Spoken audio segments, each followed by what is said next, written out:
Hello साथियों, नमस्कार। कैसे हैं आप सभी? उम्मीद करते हैं एकदम शानदार, जिंदाबाद, जबरदस्त होंगे और बेहतर तरीके से तैयारी कर रहे होंगे।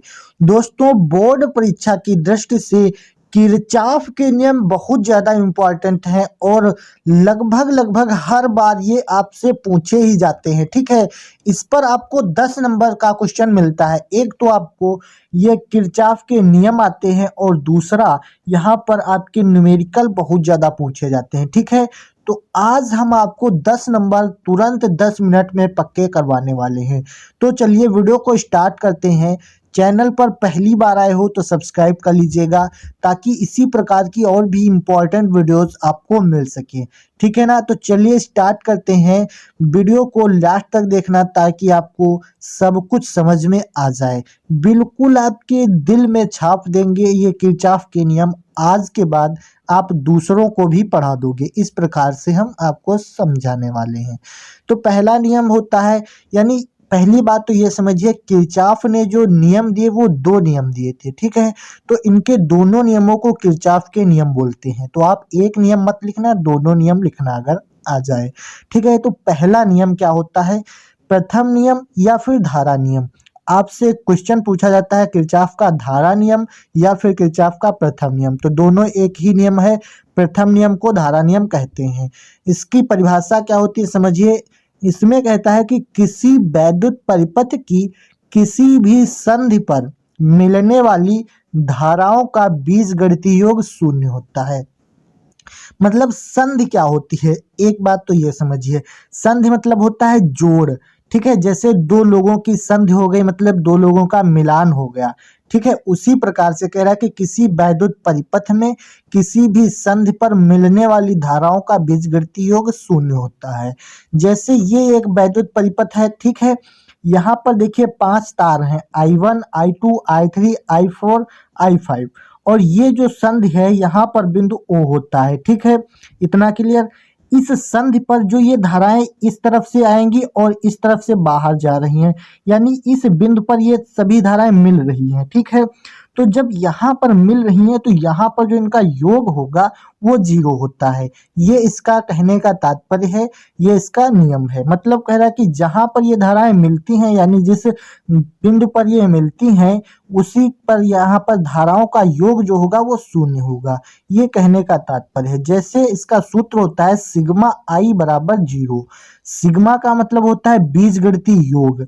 सिग्मा मतलब बीजगणितीय योग, आई मतलब धारा। तो धाराओं का बीजगणितीय योग शून्य होता है, ये इसका सूत्र होता है। इस प्रकार से इसका डायग्राम बनता है। ठीक है, अब देखिए, जैसे कह रहा है कि यहाँ पर जो शून्य धाराएं होंगी वो कैसे प्राप्त होंगी। तो देखिए, ये तीर का निशान आपको दिख रहा है। जितनी धाराएं इस संधि की ओर आती हैं, ठीक है, ये मतलब इस तरफ आ रही, ये इस तरफ आ रही, ये इस तरफ आ रही, उनको हम प्लस चिन्ह के साथ लिखेंगे। और ये जो 2 धाराएं बाहर जा रही हैं संधि से, ये बाहर की तरफ, ये बाहर की तरफ, इनको हम माइनस चिन्ह के साथ लिखते हैं। ये आप याद रखना। मतलब कहने का तात्पर्य है जितनी धाराएं संधि की ओर आती हैं उन्हें प्लस की चिन्ह के साथ, और जितनी बाहर जाती हैं उनको माइनस चिन्ह के साथ लिखते हैं। तो देखिए, यहाँ पर जैसे I1 आ रही है तो I1 प्लस में रखेंगे, प्लस I2 आ रही तो इसको प्लस में रखेंगे। ठीक है, और प्लस में I3 आ रही है तो इसको I3 को भी हम प्लस में रखते हैं। इतना क्लियर। फिर कह रहा है कि जो बाहर जा रहे हैं उनको माइनस में रखेंगे, तो I4 और I5 माइनस में रखेंगे क्योंकि ये बाहर जा रही हैं। तो I4 और माइनस का I5, ठीक है, बराबर में कितना होता है? 0 होता है। इस सूत्र में रखना है ना, सिग्मा मतलब योग और बराबर में 0, तो इन सभी का योग हमने कर दिया और बराबर में 0 हो गया। तो यहाँ से सूत्र आपका निकल कर आएगा I1 plus I2 plus I3। ठीक है, इतना क्लियर। अब ये देखिए, ये माइनस का है, ये बराबर के उधर जाएगा तो प्लस का हो जाता है ना, तो प्लस का I4, और इधर पर माइनस का I5 है तो उधर जाएगा तो प्लस का I5। ठीक है, ये क्लियर है। तो ये सूत्र आपका निकल कर आ जाता है। इस प्रकार से अगर आपकी धाराएं जा रही होंगी बाहर की तरफ तो आप इस प्रकार से निकालेंगे। याद रखना, सिग्मा आई बराबर 0 होता है। ये आपका प्रथम नियम है। ये डायग्राम, ये सूत्र आप बना लीजिए और ये परिभाषा याद कर लीजिए। ठीक है, एक नियम हो गया। उसके बाद में अगला नियम पढ़ते हैं। दूसरा नियम जो होता है उसको हम कहते हैं द्वितीय नियम या फिर पास का नियम। ठीक है, अगर आपसे पूछेगा द्वितीय नियम लिखिए तो आपको यही नियम लिखना है। अगर आपसे कह देगा पास का नियम लिखिए तब भी आपको यही नियम याद रखना है। पहला नियम धारा नियम और दूसरा नियम पास का नियम। क्लियर है? अब देखिए इसकी परिभाषा। इसमें होता है कि किसी परिपथ के बंद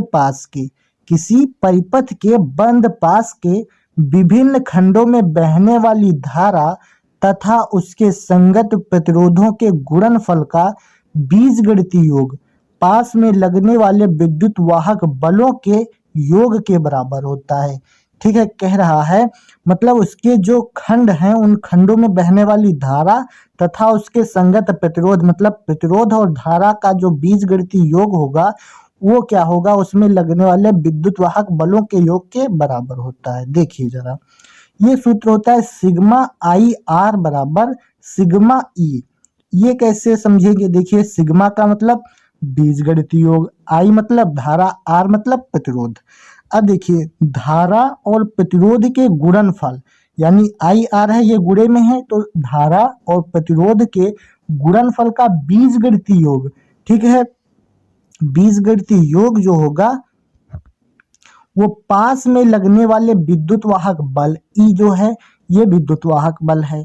ठीक है, तो इसका आई और आर यानी धारा और प्रतिरोध के बीजगणितीय योग जो होगा वो पास में लगने वाले विद्युत वाहक बल ई के बीजगणितीय योग के बराबर होता है। इतना क्लियर है?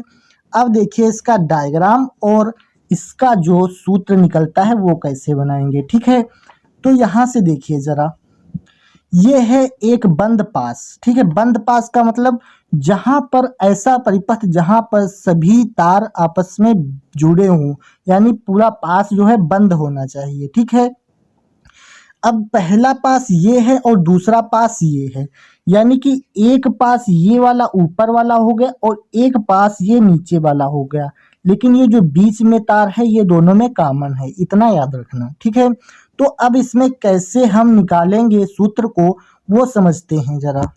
तो ये वाला सूत्र याद कर लीजिए, सिग्मा आई आर बराबर सिग्मा ई, मतलब ये जो धारा और प्रतिरोध के गुणनफल का योग होगा वो ई के योग के बराबर होगा। तो अब इसमें हम समझते हैं कैसे लगाएंगे इसको। देखिए इसी पर न्यूमेरिकल आपको मिलेगा। ठीक है, तो ध्यान रखना ये कैसे लगता है। अब देखिए कह रहा है कि धारा और प्रतिरोध के गुणनफल का बीजगणितीय योग, मतलब यहाँ से हम पास एक के लिए, यहाँ पर लिखा है बंद पास एक के लिए, तो हम पहले इसके लिए निकालेंगे। ठीक है, तो बंद पास एक के लिए क्या होगा, धारा यानी I1 और प्रतिरोध R1 का गुणनफल का योग जो होगा वो देखिए कैसे निकला है। देखिए I1 और R1, ठीक है, ये इसका गुणनफल हो गया प्लस इसके यानी कि योग यहाँ तक लेना है पूरा बंद पास। ठीक है, तो I1 और R1 का एक हो गया, फिर यहाँ पर माइनस आ जाएगा क्योंकि देखिए ये धारा यहाँ से आ रही है, ये पूरा निशान देखिए इधर को जा रही है। ठीक है, इधर को जाना चाहिए क्योंकि तभी तो बंद पास होगा, यहाँ से चलकर इस तरफ को जा रही है। ठीक है, लेकिन यहाँ पर क्या है, यहाँ पर एक दूसरा रखा हुआ है जो है वैद्युत वाहक बल, तो यहाँ से धारा देखिए इस तरफ को जा रही है, ये तीर का निशान दिख रहा है। तो देखिए धारा आनी चाहिए थी इस तरफ को, लेकिन यहाँ से क्या हो रहा है, इस तरफ को जा रही है, इसलिए विपरीत दिशा में बाहर जा रही है, तो हम यहाँ पर माइनस लगा दिए। ठीक, अब क्या होगा, इसका I2 है और R2 है तो इसका भी तो योग करेंगे, तो यहाँ पर हो जाएगा I2 और R2। ठीक है, इतना क्लियर। फिर लगाएंगे बराबर, क्योंकि हमको पता है कि मतलब धारा और प्रतिरोध के गुणनफल का बीजगणितीय योग निकालना है हमको। ठीक है, क्योंकि यहाँ पर विपरीत दिशा में था इसीलिए हमने माइनस लगा दिया। I1 R1 यहाँ पर था तो I1 R1 प्लस लगाना था, लेकिन विपरीत दिशा में तो माइनस लगाया। ठीक, I2 R2 ये वाला ले लिया, इतना हो गया। फिर कह रहा है कि इसके विद्युत वाहक बल E1 और E2 के योग के बराबर होता है, ये आपको सूत्र में पता है ना। तो यहाँ पर E1 रखेंगे। ठीक है, तो E1, फिर देखिए यहाँ से आना चाहिए था इस तरफ को, लेकिन धारा इस तरफ को जा रही है, इसीलिए यहाँ पर भी हम माइनस लगा देते हैं E2 के बीच में। ठीक है, तो बंद पास एक के लिए जो आपका सूत्र निकलेगा वो I1 R1 minus I2 R2 बराबर E1 माइनस E2। इस सूत्र से बंद पास एक के लिए हम धारा निकालेंगे अगर न्यूमेरिकल पूछा जाएगा तो, ठीक है। नहीं पूछा जाएगा तो आपको यही बस प्रूफ कर देना है, इतना ही, ठीक है। उसके बाद देखिए, अगर बंद पास 2 के लिए हमको निकालना हो तो ये वाला बंद पास ये पूरा एक हो गया, अब ये वाला यहाँ से दूसरा बंद पास है, तो इसमें आप कैसे निकालोगे उसको भी देख लीजिए। जब यहाँ से हम चलेंगे तो क्या होगा, I2 और R2 है इसमें, ठीक है। तो इस तरफ को धारा चल रही है, यहाँ से यहाँ तक हमको आना है, फिर यहीं पर, ठीक है, इस तरफ, इस प्रकार से, ठीक है। तो देखिए यहाँ पर I2 और R2 से स्टार्टिंग है, तो हम क्या करेंगे, I2 और R2 को स्टार्ट करेंगे, I2 और R2 से, ठीक है। फिर यहाँ से जब चलना शुरू करेंगे तो हमको निकालना क्या है, I1 और मतलब धारा और प्रतिरोध का गुणनफल का बीजगणितीय योग। तो हमने निकाल लिया I2 और R2। फिर यहाँ से आ रहे हैं, देखिए धारा कहीं पर मिल रही, यहाँ पर मिल रही, यहाँ पर ये जो धारा I1 यहाँ से आ रही, ये भी आ रही है, ये देखिए पूरा निशान बना हुआ है, और ये जो धारा I2 आएगी ये भी आएगी। तो यहाँ पर जो धाराएं होंगी वो I1 प्लस I2, मतलब दो धाराएं हो जाएंगी, ये ऊपर वाली I1 और ये I2 बीच वाली। तो यहाँ पर दोनों धाराएं हो गई I1 प्लस I2, ठीक है। और प्रतिरोध कितना है, R3 है। तो देखिए जब एक ही दिशा में है तो हम प्लस लगाएंगे, ठीक है। और क्या हो जाएगा, I1 यानी I1 प्लस I2, ये धाराएं हो गई, और इसका प्रतिरोध कितना है, R3 है, ठीक है। ये R3 हमने लिख लिया।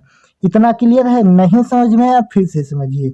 देखिए जब यहाँ से I2 और R2 हमने निकाला, ठीक है, पहला हो गया। फिर ये जो धारा I1 यहाँ से आ रही है और ये I2 आ रही, ये दोनों यहाँ पर मिलकर I1 प्लस I2 हो गई, और R3 प्रतिरोध है तो वही हमने लिख लिया, क्योंकि ये समान दिशा में है इसलिए प्लस लगा है, ठीक है। इतना क्लियर। फिर देखिए इसमें क्या होता है, इसके जो है विद्युत वाहक बलों का योग होता है। तो यहाँ से चलते आएंगे, यहाँ पर आएंगे, फिर वही पहुंच जाएंगे, यानी कि इसमें सिर्फ E2 है, तो हमको सिर्फ E2 यहाँ पर लिख देना है, क्योंकि एक ही है इसीलिए हमने E2 रख दिया, ठीक। अगर 3 होते यानी E3 होता तो उसमें भी हम प्लस करके लिख लेते, लेकिन सिर्फ E2 है तो E2 रखेंगे, ठीक है। समझ में आ गया, उम्मीद करते हैं यहाँ तक समझ में आ गया होगा, ठीक है। बंद पास 1 के लिए पहले हम निकालते हैं इतने में, उसके बाद बंद पास 2 के लिए इतने में निकालते हैं, ठीक है। इतना क्लियर है। यहाँ पर सिर्फ एक है विद्युत वाहक बल इसीलिए ये एक रखा था, यहाँ पर 2 थे यानी E1 और E2 इसीलिए हमने E1 और E2 रखा था। क्लियर है। तो बंद पास 2 के लिए और बंद पास 1 के लिए आप निकाल सकते हैं। तो उम्मीद करते हैं किरचॉफ के नियम आपको बेहद समझ में आ गए होंगे। अगर वीडियो पसंद आई है तो लाइक करिए। अगली वीडियो किस टॉपिक पर चाहते हैं नीचे कमेंट में बता सकते हैं। चलिए हम मिलते हैं आपसे एक और वीडियो में, तब तक के लिए जय हिंद, वंदे मातरम।